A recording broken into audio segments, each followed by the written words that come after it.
Hey everyone, happy Wednesday. I have an interesting show for you today because I don't have music.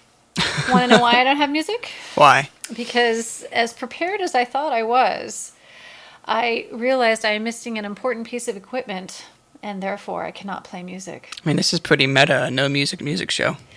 It is, but because I don't have any kind of genres or themes and I make it up as I go along, this fits. It's still within my realm of I will do what I do. Absolutely. So to start things off today, Wednesday, like I mentioned, we have OMG and I have some great news. Oh, by the way, hi OMG. Hello. We get to DJ and MC the homecoming parade that is this Saturday at 11, I think. 11, yes, 11 to about 12, 12:30. So Yeah. hopefully you guys will come out and see us and support ODU, and we'll have a great homecoming. Yay. And then are you going to the game?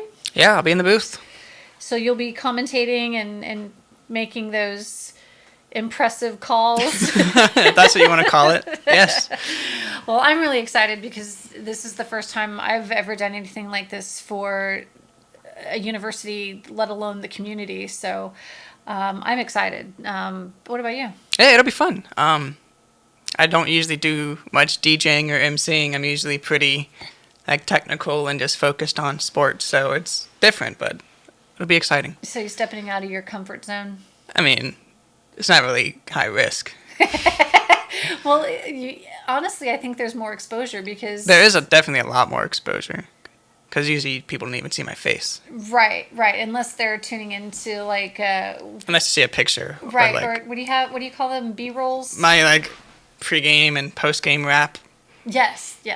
And where can people catch that?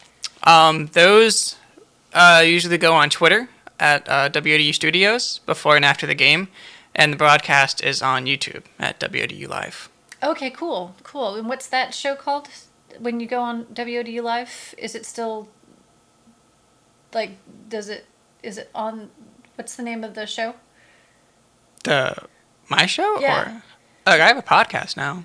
Okay, what's the name of your podcast? The Big Four? The Big Four, that's right. Yes. That's right. But that is on, I think, the WODU On Air YouTube channel. We have a lot. Oh, yes. Very cool. So, yeah. Anyways, we're going to go ahead and basically have some fun with some ideas that I had before the show when I actually thought I was going to have music. And it's going to be called Top 5 Movies. Yay! Insert clapping noises and yes. So, I figured OMG and I can talk about the top 5 movies that we were that made the most significant impression on us. And what do you want to start off with? Like sci-fi, horror, or? I mean, yeah, 'tis the season. 'Tis the season, yes. Absolutely, October. Woo! So I know that there are lots and lots of horror movies, especially some that I won't even watch because it gives me the internal heebie-jeebies, like Hereditary. Yeah. That every time I saw the preview and I would just and I couldn't do it. There's a huge difference between the classic 80s slasher or the torture porn and psychological. Yeah, I mean, the psychological really, I feel, gets to you, but that's what makes them great horror movies. What's your favorite horror movie? So my favorite horror movie is probably my favorite movie of all time, and it's Jaws. Jaws. Yeah, that was one of... I first saw that when I was 4 or 5. One of the first movies I still remember seeing, and I don't even know how many times I've seen it. I can probably quote almost the entire movie. Yeah. I have to admit, when I channel surf and I see Jaws, I'll keep it on. It doesn't matter where, and then Yeah. I'll start singing Show me the way to go. Yep. Home, boom, boom, boom. I'm tired and I want to go to bed. Anyways, what other aspects of Jaws did you like? Well, I always kind of loved anything marine. Well, shark is my favorite animal. Okay. I've always loved sharks. And I've always kind of loved things marine oriented. Like before I became an education and biology major, I came to ODU initially for marine biology.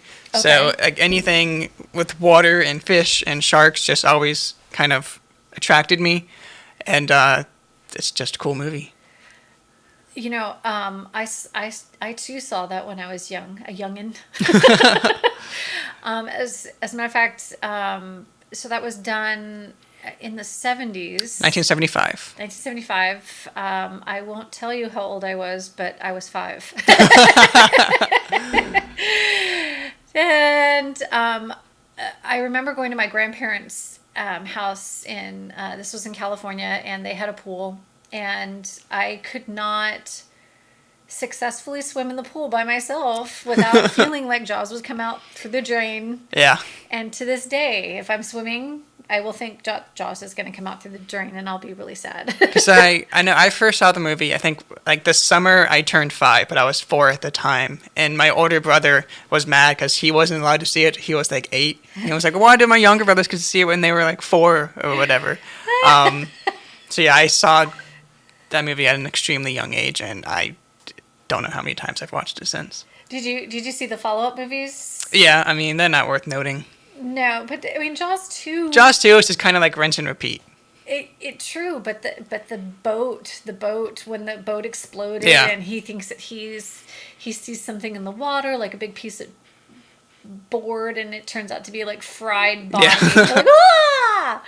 And then that made me afraid of the water for a long time too. And the music in the movie. Like, I'm really attracted to really, I guess, classic movie scores. Yes. And, like, not to outcool you or anything, but I do have the original Jaws soundtrack on vinyl. Like, I don't want to be the cool guy in the room. Oh, but you are. I can't. Yeah, that I can't. Top I mean, that. I know it's just on the top of everyone's wish list, but Yes. I got my hands on one. That's awesome. I applaud your, yay, your collector's edition. I think my favorite part of Jaws is, I don't want to say was because it still is. Yeah. My favorite part of Jaws is when all 3 characters are on Quinn's boat, and I also, in a different little tangent here, I love the fact that a lot of people misquote the lines. Yeah. And you know the whole you're gonna need a bigger boat. Mm-hmm. As he's slumming chum over the side, or the fact that the actor that plays Quinn, he actually went on his own little. He showed up to the set drunk. Yeah. Robert Shaw. Robert Shaw. God bless Robert Shaw. And so when he was talking about the one scene, you know, when they're all 3 on the boat and they're kind of commiserating. And Yeah, they're showing all their scars and like Yes. sharing stories, and it ends up with the USS Indianapolis story. which my understanding is that was a true thing. Yes, that actually happened. And he just went on, and you just see these expressions from Rob Schneider and Dreyfuss. Richard Dreyfuss. And they're the expressions on their face, they're like, holy poo. Yeah, because I watched a documentary, and you mentioned that like Robert Shaw would like come to set drunk or whatever, and I think he was just like really making Spielberg mad because they like tried to do all these takes, and then like he came back the next day and was like, I only need one. Like, sorry, Steve, I need one. And then they filmed that in one take on like day 2 after he had pissed off the whole crew the day before, basically, and it made the movie. Yeah, no, it was so impactful because you could hear the undertones of some music in the background, and then it really built up. And even though his voice was very monotone, and you still felt the impact of that whole episode. So And just how quickly it went from like heart, because think like right before that, Richard Dreyfuss, Hooper in the movie, says like, this is from this girl, she broke my heart. And then he's like, what's that one? And it's like, oh, here's this super sad story about how like only, what was it, 1,000 men went into the water, 316 men come out, or Right. whatever. You're like, that escalated A quickly. really weird transition. You're like, oh, I need a tissue now. I think the most surprising, like it scared the poop out of me, was when Richard Dreyfuss's character goes down and he sees an abandoned boat. Ben Gardner's boat. Yes, Ben Gardner's boat, and he goes down in scuba gear to like check things out, like what happened, and then he sees that hole in the hull of the ship, and the boat. Aye, Captain. I know my ships, and then that head, The head pops out. just I mean, discombobulated head, just that's the one scene that sticks out in 4-year-old Grayson's mind. same. So sharks through drains and then floating heads in the water. But yeah, I would say that was a good choice. My favorite horror actually goes in the sci-fi genre, and that would be Aliens. I've probably seen Aliens more times than you've seen Jaws. That is definitely one movie that I can, just relive and be just as scared and know all the comedic lines that were inserted all throughout the movie. And Alien was definitely what was the word that you used? It was That was like the pioneer of the pioneer sci-fi kind of horror subgenre. Yeah, it went from slasher, boogeyman to no one can hear you scream in space. Yeah. And then to see all these tough guy Marines, look into my eye, and that was ad lib too, because I saw little documentaries on those that movie as well, and Sigourney Weaver certainly just knows how to throw down a line. There's certain little scenes that I'll actually reenact when I'm at work, because I work with some bigger machinery, and every once in a while I'll pretend like I'm in that big robot lift suit, and I'll be start walking around. Well, I think that's what makes a movie great, is when like a line from the movie or something from the movie kind of inserts itself into your daily vocabulary. Yes. Like, not to go back on Jaws because we moved past that, but I don't know how many times, maybe every day, definitely at least a few times a week, someone will say something and I'm like, a what? Like when the guy's like, it's a tiger shark. A what? I say that all the time. So like when a TV show or a movie kind of like inserts itself into your daily life, that's how you know it impacted you. Exactly. Why don't you put her in charge? Yeah. Or the one I use all the time is at work is drop your linen and start your grinning.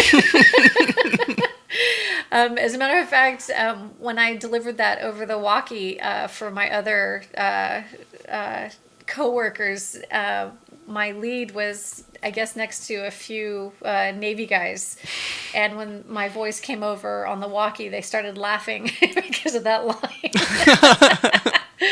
But I want to say that was, with Alien, it was a nice drawn out, like it was a build up. Yeah. Aliens hit the ground running. It was, she's Ripley's found, and then she's thrust back into things, and then she sees the kid Newt, and then you've got these wisecracking Marines that are let's just blow it out of space, and then it was just so nonstop action packed, and then there was only like these brief little interludes of, oh, let me bond with Newt, and then you're kind of like, yeah, show me the action.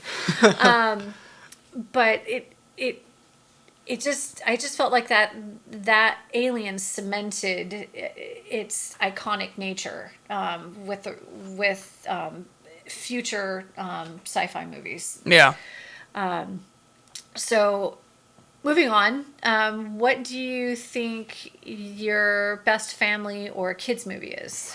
Again, just because I like water and fish, it was Finding Nemo. It was probably Again, that came out in like May of 2003 or something. So I was getting ready to turn 5, and that was probably one of the first Pixar movies I saw. I had it on VHS. So wait, you went from Jaws to Finding Nemo I don't know in a exactly year? what order it was, but yeah, probably. I find that hilarious. Jaws, yeah, da-da-da-da. Nemo. Just keep swimming. Just keep swimming. Yeah. And then the turtles. Whoa, dude. Yeah, Crush. What was your favorite part of that movie? Um, the scene that I loved the most, which kind of maybe connects it to Jaws, is when like they meet the sharks and they do the whole "fish are friends, not food," and then the like diving mask snaps against Dory's nose and she starts bleeding, and then you just see the kind of blood go up into Bruce's nose, and his eyes roll into the back of his head and they turn black, and then like he goes on his rampage. I thought that scene was so cool. Either that or the jellyfish scene, because I thought it'd be fun to bounce on top of a bunch of jellyfish like Dory did. Yes. Yeah, no, that was really funny, that scene, because Bruce can't help himself. Fish are all friends. Yeah. And then you're like, no. I enjoyed Brooks's take on the dad, and his fear of letting Nemo, try and strike out, because I think all too often, and I'm not trying to make this like, oh, but I feel like all too often parents are so reluctant to let their kids go, and it was just nice to see like that take in a Disney format. So I mean, when people think of tragic beginnings to a movie, like Pixar, they go to Up, but like Finding Nemo was the first one, because like, it's like Marlin and his wife, and they have all these eggs, and then like the barracuda comes and just like messes everything up. That was a sad beginning. Well, all of Disney's movies have sad beginnings. I mean, Disney in particular. I mean, yeah, Pixar was Finding Nemo, but Disney, I mean, Bambi. Yeah. Hi, mom gets shot. Cinderella. Oh, not only does your mom die, but your dad dies too. Ha ha ha ha ha. Your family's like awful. Exactly. Or Snow White. Your stepmother's trying to kill you. A poisoned apple. Oh, that's cute. Come back when you have a donut. Let's see. What else? There's even in like it always starts with like the parents dying. Like even recently, like Frozen. Parents died in a shipwreck or something. Or single parents. Yeah. What was it? Dumbo. Yeah. Mom had to be quarantined because she got upset when somebody tried to take Dumbo away. She was like, "Rah!" And then Stampede. Oh my gosh, Snow White, Sleeping Beauty. Mm-hmm. Maleficent comes because she's a party crasher. She's a hardcore party crasher, and let's curse, let's curse the entire castle, and then try and eat your boyfriend.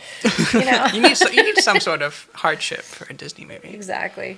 So resolve to a happy ending. Yes, I mean ultimately, and I actually like the new Maleficent movies coming out. Well, yeah. The second one that's coming out. Like it's told from her perspective. Like humans are bad. We are bad. She's not bad. She's misunderstood. Exactly. Communication is key. I love that one in that theatrical trailer where Michelle Pfeiffer's like, if I didn't know any better, I would say blah, blah, blah. And then she's like, well, do you? And then, do I what? Do you know better? I was like, oh, okay, good call. I think my favorite family movie, like from what I can recall, is Charlie and the Chocolate Factory. Yes. Not Willy Wonka, but Charlie and the Chocolate Factory. That made me. I feel like that opened up my creativity as a kid. That suspension of disbelief. You want to believe it, but you can't believe what you're seeing, but you end up believing it anyways. Mm-hmm. And so for the longest time, you're going through candy bars, thinking that there's some golden ticket that you weren't aware of before. And then and then Gene Wilder. Oh my gosh, I love Gene Wilder so much. To the point where I was just like watching everything with Gene Wilder. You know, Gene Wilder Yes. and Richard Pryor, which I can't really. I think it was Hear No Evil, See No Evil with Richard Pryor, and Richard Pryor was blind. His character was blind, and Gene Wilder's character was deaf. He's Okay. very hard of That hearing. makes sense. So they witness a crime, and the police officer says, "Was he or wasn't he a woman?" And so he replies, "Fuzzy Wuzzy was a woman." He couldn't hear, and he didn't like wearing hearing aids. So that just reminded me. Anyways, but the scariest scene in that whole movie was pure imagination. When he's singing the song and they're all in the little, the not steamboat, but a paddle boat. Yeah. That's the thing on the front of it. Yes. And so they're just all dee dee dee dee dee, and then he gets kind of all Segway creepy. It's like the lights are flashing, like sometimes you see Yes. half of his face. And Yes, I love how the director saw that scene through, and where at first he's like, "I'm just this good person," but then he's like, "I'm a Gemini. I'm gonna switch sides." What do you like? What did you pick for your comedy? Happy Gilmore. Happy Gilmore. Happy Gilmore. What's your favorite line from that movie?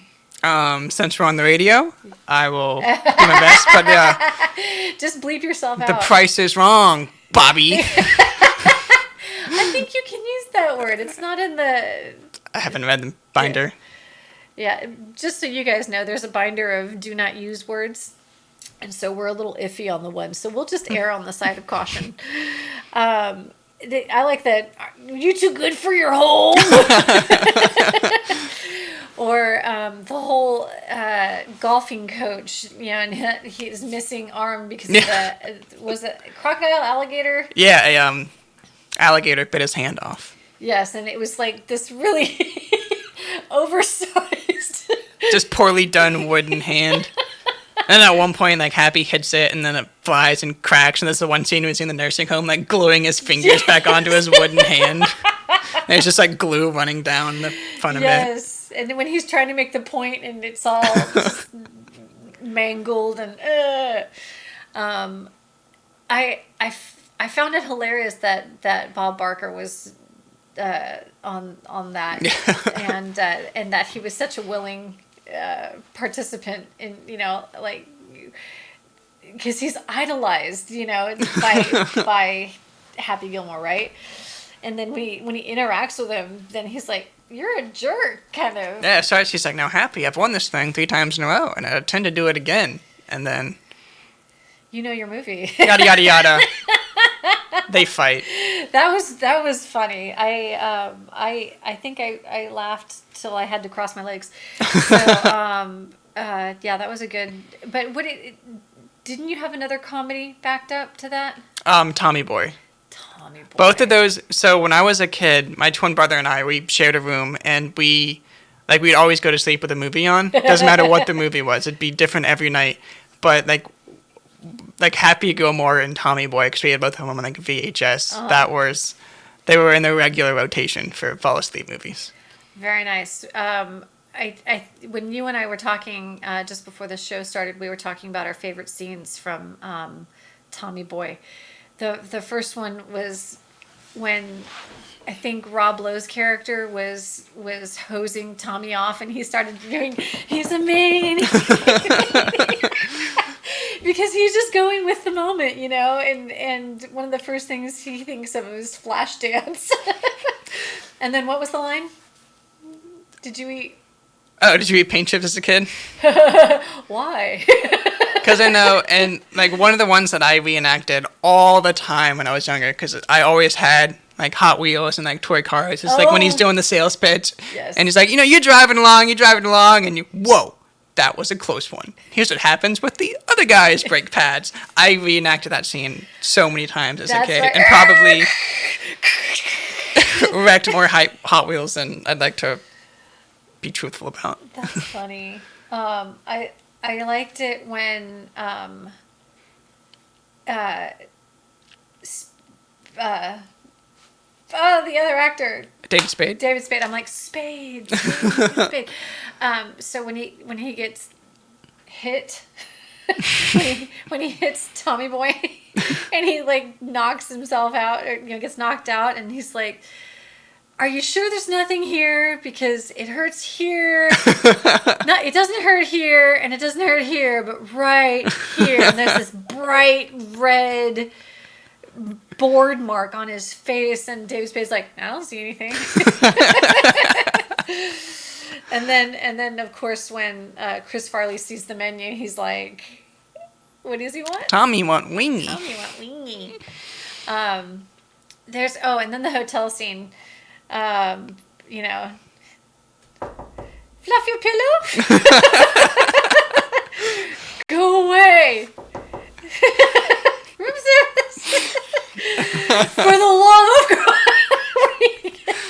He comes out with like it's just tidy whities on. Richard, I'm just so happy.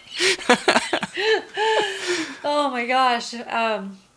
The other scene was funny too, and when they're, is the gym this way? And he's like, well, You know what the weight room is? Yes. I'll go check it out. I'll go check it over here, and then he walks away all.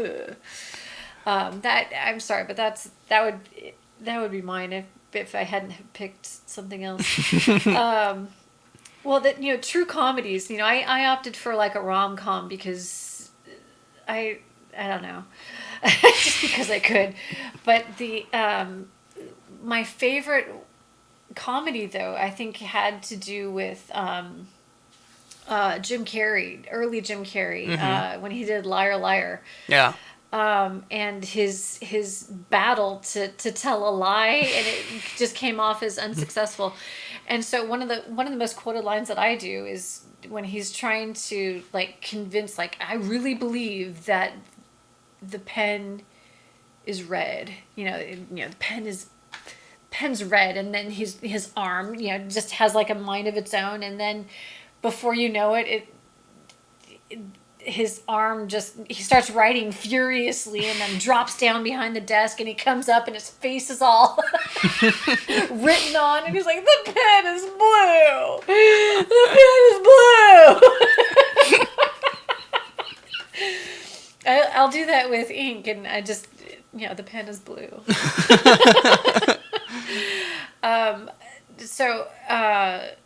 What was your in Tommy Boy specifically? What was your favorite scene? Probably the sales pitch when he's like playing with the toy cars. Okay.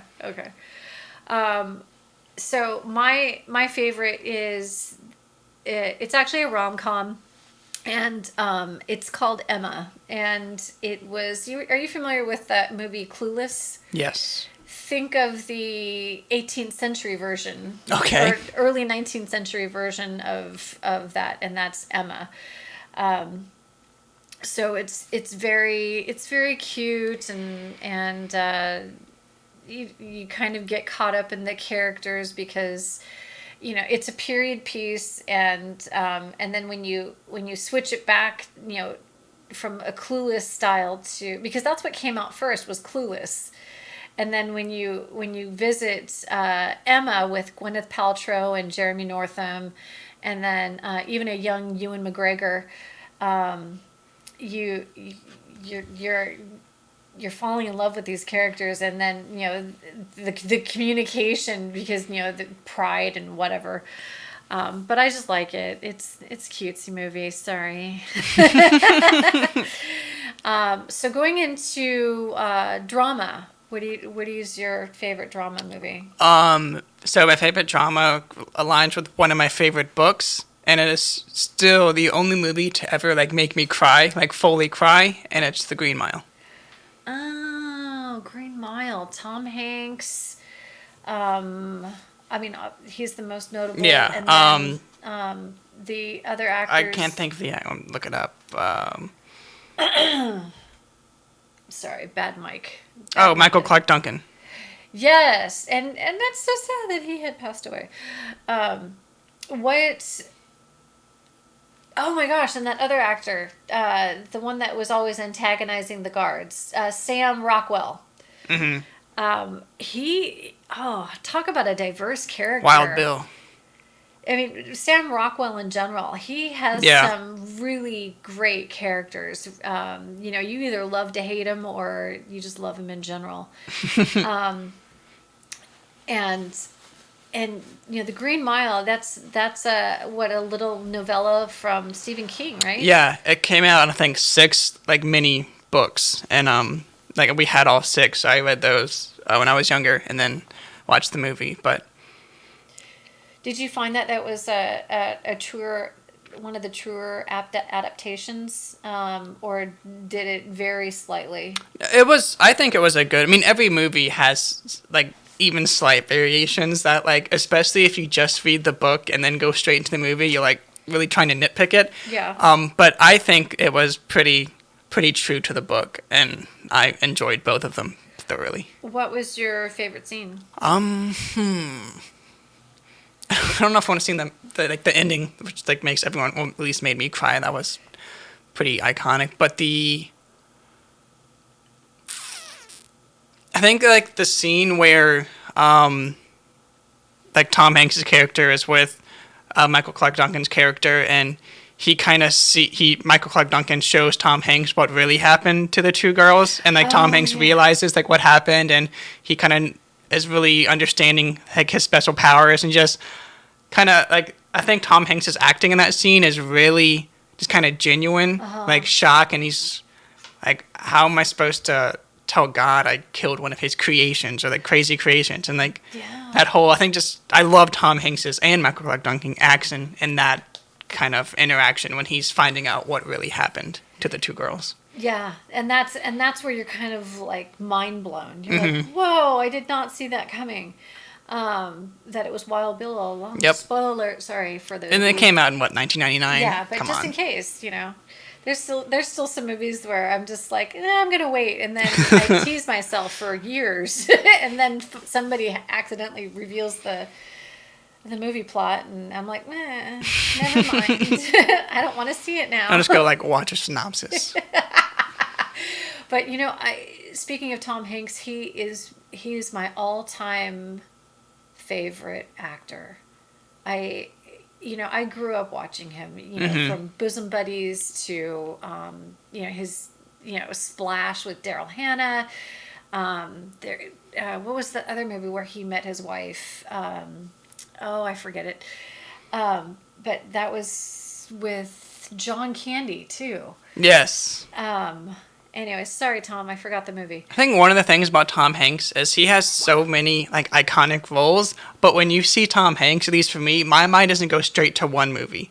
Like, I think there's some actors, like for me, like when you look at Christian Bale, I only think Batman. No matter what he's in, I go Really? straight to Batman. Not even Terminator? I mean, and even Or that slasher movie that he did, where the 80s music always played in the background. American Psycho. yeah, yeah, that makes sense. But I was always thinking the voice and the Batman, and those are kind of more second thoughts. Whereas like a guy like Tom Hanks, it's like I don't go straight to Castaway or straight to Forrest Gump or straight to Green Mile. They just all kind of come in at the same time, and I was like, wow, he was good in a lot of movies. Yes. Yeah, there's still a handful of movies that I probably haven't seen of his, but I mean, the most memorable, and that could have been, I forgot, just romance in general. I'm just going to segue into it, screw it. Is just favorite romance, and you probably don't have one because we didn't talk about it, but my favorite is his movies with Meg Ryan, and that is You've Got Mail. Yeah, I mean, talk about a lot of great lines in that movie. And, his just mannerisms when he's, typing on the, back when there was, AOL and, dial up. And, his gestures, talking about, going to the mattresses, what is it with guys and going to the mattress, the Godfather. And he's like, going through the gestures, and it's not like he's even in person with her, and he's doing all these things, and I'm like, how much of that was made up? I just love it. But yeah, no, he would be my alternate universe person that I would want to put in my pocket. So anyways, so drama, that was good. Mine, I want to say is a little cliche, I think, but it's still a really good movie, and that is Steel Magnolias. Now that's a movie that will make me cry all the time, even though I know it's coming. Like when I first saw it, I was like, oh my God, that's terrible. And but what a cast. Sally Fields, Olympia Dukakis, an early Julia Roberts, Dylan McDermott, who's kind of transcended over the movies and into television with American Horror Story, the anthology, and then and I'm really sorry I can't remember her name. But that had some really Daryl Hannah too. Shirley MacLaine. Shirley MacLaine, thank you. Oh my gosh, I loved watching early Shirley MacLaine movies too with Jack Lemmon. You should talk about musicals and stuff and older movies. That would be a good one to do. Shirley MacLaine and Jack Lemmon. This is when she had and then Alfred Hitchcock. It's called What About The Trouble with Harry? The Trouble with Harry. Oh my gosh, that was great. And then the actor in it was the voice of the early Charlie's Angels. Anyways, I digress. But Steel Magnolias, that was one of those. Sally Field had some really great lines in there, which was, I witnessed this beautiful thing coming into my life, and I will witness her going out. And then your whole little insides just go, and then Olympia Dukakis' character, she's like, "Are you angry?" And she's like, "Yes, I'm angry." And she's like, "Here, hit something." And then she brings out, here, hit her, and that was funny. And then Daryl Hannah's character, where she had like these horrific not horn rimmed, but these cat eyeglasses. And she looks just so mousy, and as a matter of fact, there was a thing when they were doing a little documentary on it that when she showed up in those eyeglasses, it was like a Superman effect. Nobody knew it was her. She's like, "Yeah, I'm sorry, man, this is a closed set," and she's like, "But." But yeah, that was one of those movies. I'll reluctantly watch it, but only because it's so good, and then I have to. Like, if I really want to get a good cry out, I'll watch that movie. So moving on to action adventure. What is your favorite action adventure movie? It's kind of like when you're. Really have a favorite. That was my. Thanks, Siri. That was my watch for those of you that are wondering what the heck that was. It's kind of hard, like especially when you're put on the spot. But I guess the one that most prolifically comes to mind is just Raiders of the Lost Ark. It's kind of a cliche answer, but yeah, no, it's not, because Indy. Yeah, Indiana Jones, and then I loved watching that whole series. I mean, there was that one with What, Kingdom of the Crystal Skull? yes, and I love Kate Blanchett. Yeah. I do. And so it was a little, I was like, oh, wah, wah. Why? I don't know. But no, early Indiana Jones, tell me why that movie sticks out for you so much. Mostly the music. Uh-huh. I love, like, all three of them, the scores are phenomenal, but the music and the, especially the first three, I could listen to that all day. Yeah. As far as the scenes, and the storytelling is obviously superb, I think. And if you hadn't picked that already, I would have probably beaten you to it. But there's so many action adventures. But that's definitely the list. Absolutely. But if we go scene by scene, and we're looking at, okay, he's in the jungle, Yeah. and you're like, what are your first thoughts? Like, what does an archaeologist do? Why is he in the jungle? When I think of archaeologists, I'm thinking, Egypt, Yeah. which is where they end up going. But jungle, where did you expect it to go? Where it was? I don't like the very first time I saw it. I don't even know kind of what like direction I was expecting it to go. But then I was like, this is a pretty cool teacher. Right? I want that as my teacher. I know, this guy's pretty sweet. And then after he comes back to the States, after he, reluctantly had to give up the golden statue after ditching a big boulder. Yeah. And darts and snakes. Why did it have to be snakes? Why did it have to be snakes? That his students, it's like it seemed like all of his students were in love with him. Yeah. And then the most comedic scene was when he's looking at one of the female students in the front row, and she has "I love you" on her eyelids as she's blinking, and he's like, like, did I just see what I said? Yeah, that was pretty hilarious, and I was like, oh, did we all have professors? I mean, did I ever have a professor where I was just like, I love you? My most impressionable young self. But no, I didn't. Sorry. Yeah. I mean, I had some really good teachers and professors, but nothing I would write on my eyelids for. And nothing to profess your love for. What about when he goes to meet up with Karen Allen's character? Mm-hmm. It's just like... It's really weird to, like, especially go from movie by movie, because each movie has, like, its own story. Like, obviously, there's Raider of the Lost Ark, Temple of Doom, Last Crusade. Right. But I just kind of I think of it all as just one big storyline. Sure. Because, I mean, I think they're all three good. But his original love interest. Yeah. So, did you wish that there was more of a backstory that was revealed other than, I was young? No, I mean, especially as, like... With the younger, I was like, "Break your whip out! I don't want to see this. Go steal something." So like maybe looking back on it, it'd be nice to have some sort of lead up. But especially when I first started watching them, I was just like, "Move on! Yeah. Hurry it up!" Right.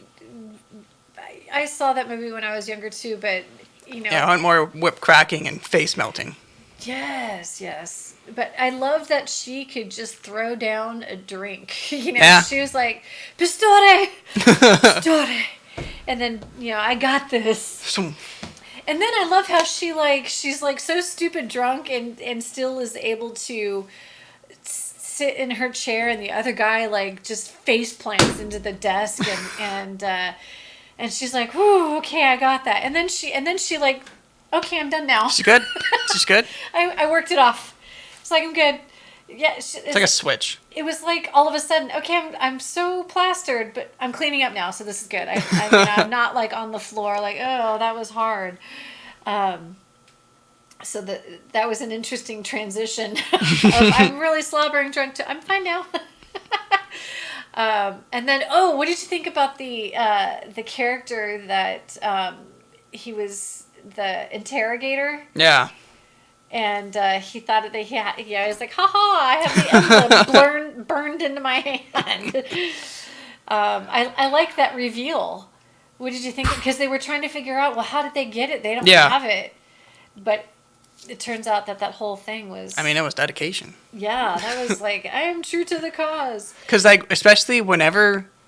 like in movies where you'll see people, it's like, oh, we need to do like a blood oath, and they'll like cut their hand, or like that one with like it into his hand. I'm like, I would never do that. I can like you just like feel it when you watch a scene. Oh, I've got the perfect scene. Did you ever see Constantine? No. Holy cow. Okay, so for those of you that don't know, Constantine is it's actually based off our comic, and it's a character played by Keanu Reeves before he got all down and dirty with John Wick, which is awesome. So Constantine, he can travel to the underworld, Okay. and his interaction with the other character, she has a twin, and the twin dies. But they could both see things as they were growing up, like supernatural things, and so yeah, there's this one point in the movie where a supporting actor is being tricked by an archangel. And you're not supposed to be able to influence the mortals, but this character stepped outside of that, and so he influenced a mortal, and it was a priest, I think, and he could see things as he's going over that in newspapers, and while being tricked, he's a recovering alcoholic, so he tries to just medicate himself because alcohol was the quickest thing to go to. So he opens up all these alcoholic drinks, but nothing is coming out, and that's because again he's being manipulated. And as he's dying from now alcohol poisoning because he just downed so many things, but nothing was coming out, and he didn't believe he was swallowing anything. So he takes this corkscrew and he starts stabbing his hand, and it makes a pattern. And you're like, but you can feel every like, ooh, ow, ew. And it's like just things with the hand. Yeah. Like even like other scenes where like people kind of get cut like on the arm or anything, I'm like, that's fine. Anything with like the palm of your hand, I can just like feel it, and it makes me like tense up. Yeah, yeah. I understand.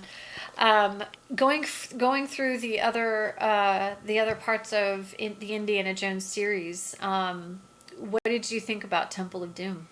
I really loved the white coat from the beginning, and like the red flower. That was a sweet outfit. Yeah. And like the black pants. Oh, nice. That was one of my. Is that one of the things that you want to do for Halloween now? I mean, potentially. That's a great look. I like how I'm pretty sure Temple of Doom is the first PG-13 movie.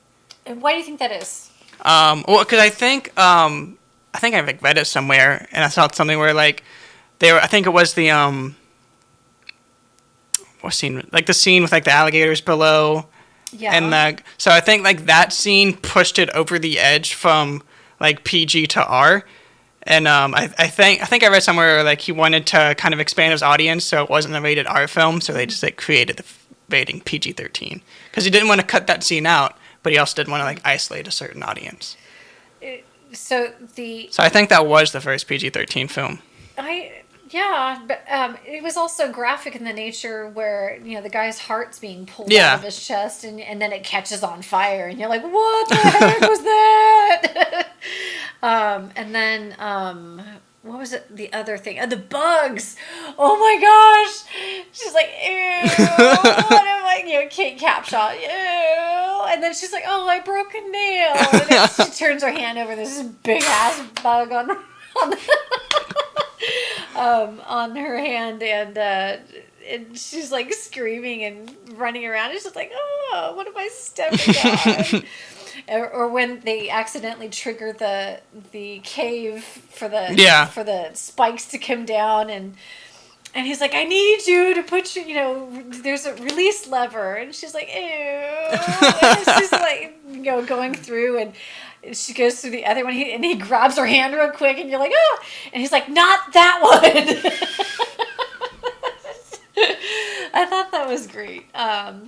And then, but yeah, I want to say that one was a lot more graphic. And Short Round is just Short Round. Love Short Round. And then from his transition to Goonies, I thought that was good too. Yeah, he's in Goonies. Yeah. I assume he's Data. Yes. But honestly, from the guy from Raiders of the Lost Ark, and his face melting, I thought that was pretty graphic too, though. Yeah, it was. So I'm trying to figure out why the PG-13 is. Is it just because animals are eating people, or? And you really don't see anything. It was actually on a repeated scene. Yeah. There's always those fall outtakes. Oh,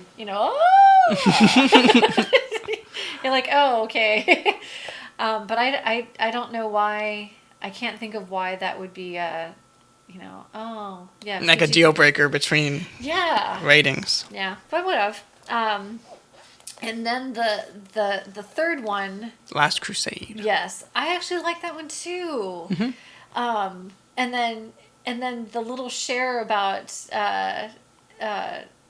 Dr. Jones's dad. Yeah. He would have hated rats. His thing was snakes, but his dad was rats. He would never have gone this far. He hates rats. And then I actually loved the fact that the girl, I forgot her character's name, but she turned out to be like a double agent. Yeah. And played both the father and the son, and and then when they both figured out, they're like, oh, ew. I like the scene in the movie where they're in like the plane and he's on like the back gun. And like he like shoots the back of the plane, but then he just like shoots it repeatedly to make it look like something else. It's like, my bad. Oh well. And then I'm trying to figure out. So I think that was like the first movie that Indiana Jones didn't have a love interest at the end. Because she died. But I think the most creative part was when they were going through and trying to get the chalice. Yeah. And Sean Connery's lying on the floor. He's bleeding out, and he's quoting the little things that he had written in his journal, and only the penitent, blah blah blah, and you're going through these little clues. I'm like, I would have just died. I would have died. And Jesus, was it in this language? The first letter is I and not J or whatever.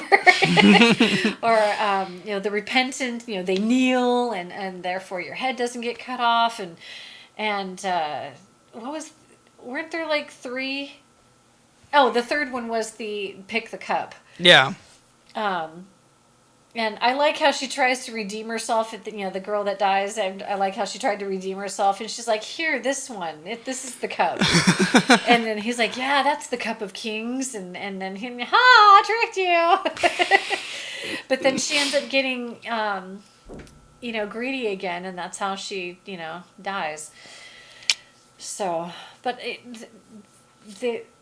aside from that, yeah, the crystal skull. Sorry.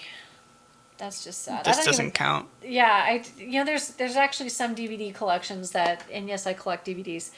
I don't even get the last one because I just don't want it in my collection. Yeah, my uncle, he had like the really fancy Blu-ray set of the first three, and then like when they announced the fourth one, he was like really mad. He was like, Harrison Ford's 60 years old. I don't have the complete set now. And then he watched it and he was like, I don't need it. Yeah. I felt the same way about Lost. Yeah. I have seasons 1 through 5, but I won't get 6, just on principle alone. So my favorite action adventure is Star Wars. Yes, very cliche, but it's Star Wars. Obviously. I can't help it. I mean, that's another series I grew up with. And even though, there are some aspects to the films that, okay, yeah, I didn't like that character, or this plot line was a little weak. I'm sorry, it's Star Wars. That's all you have to say. There's nothing. This is where I'm ultra dedicated. I feel like there is no choice but for me to be like, I don't care.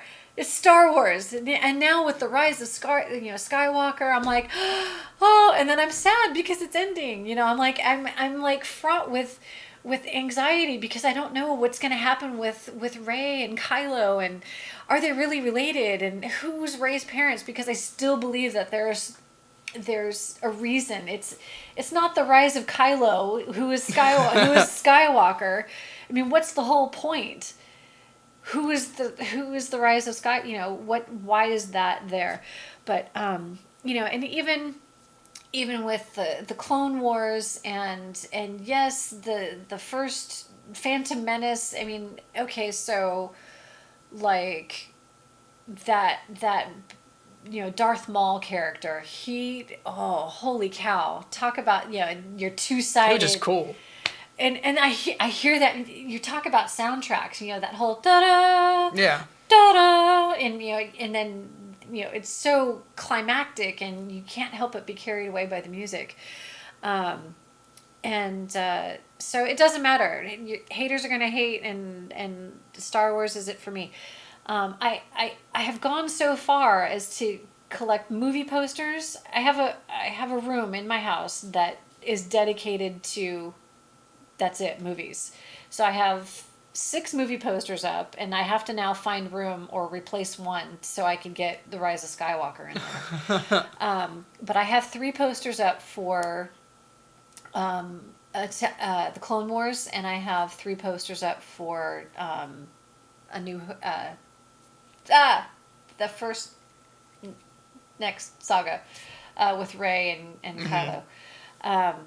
I'm sorry. See, I'm such a fan. I brain farted on what the movie's called. I'm gonna regret that later. But I've even gone so far as to collect Lego sets. I have so many Lego sets. I can show you pictures later, but it's not me posing with the Lego sets, but for reasons that But I'm one of those people that I don't specifically want to just keep them in the box. I actually build them, Yeah. and they're for me to enjoy. But that just about concludes our show. We hope you again will join us on Saturday from 11 to about 12:30 for the homecoming parade. And what movies are you looking forward to seeing? Just before we cut off. Um. Well, I don't know. Like not Rise of Skywalker. Yeah, I mean, I'm not like as diehard Star Wars fan as a lot of people are. And same with like the Marvel movies. I wasn't like super diehard into the Marvel like MCU or the Star Wars movies. Like I've seen 4, 5, and 6, and I'm just not. It's not like on my countdown. The I actually have the DVDs for the Avengers. I still haven't seen Infinity War, even though I kind of know what is going to happen. And then Endgame. I have reluctantly been a part of reveals, so I'm a little sad. Happens. That I know. And then I have the new Spider-Man, Far From Home. Yeah. Isn't that the new one? Anyways. I'm asking the wrong person. Anyways, I've got like a handful of DVDs I can't wait to see. So that'll be me on winter break, or even. I guess El Camino, the Breaking Bad, kind of like cherry on top, because that was one of my favorite TV shows. So that's on Netflix now. I need to watch. See, I never got into it. I never got into Breaking Bad, and I'm sure it's really good. But I watched like a few episodes, and I don't know. I think make believe is so much easier for me to get behind versus like potentially a real life scenario. Mm-hmm. And I guess if it gets too real, I'm like, nope. I'm good, thanks. The other, and I can't think of what else. Oh, on Amazon, the new Jack Ryan. Okay. Season 2 starts November 1st, which I'm like, yes, I love John Krasinski. And there's another one. Oh, have you started watching Treadstone? No. That's actually good. The second episode was just last night. I haven't watched that yet. I have to get it recorded. But in any case, those are the things I've been doing. Oh, and Fleabag. Have you watched Fleabag yet? No. Holy cow! That is a talented, very very talented writer on that. Her name's Phoebe. What a great series. I think there's two so far. I can't wait to see the next one. But in any case, really glad you joined us. Hopefully, you'll have found some of this entertaining, and maybe you can point and laugh at us later. At least I know I'll be doing it to myself. No, trying to be music on Friday. Yes, I will be back with music on Friday. Please catch us again. I say us collectively because OMG is like he's my buddy in crime now, on Wednesdays at least. And again, Wednesdays and Fridays from 1 to 2. And I hope you guys enjoy the rest of your day. I'm out, and OMG. Also out.